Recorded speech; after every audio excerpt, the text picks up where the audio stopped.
अंबाजोगाई शहरात मुख्य रस्त्यालगत व चौकात लावण्यात येत असलेल्या बॅनरचा नगर परिषदेला महसूल किती मिळतो माहीत नाही.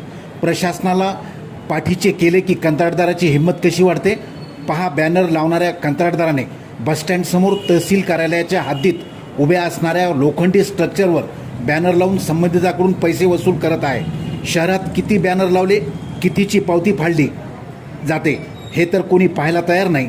तहसील कार्यालयाच्या हद्दीतील स्ट्रक्चरवर खाजगी कंत्राटदार बॅनर लावतो, त्याला का लावले एवढा जाब कोणी विचारत नाही.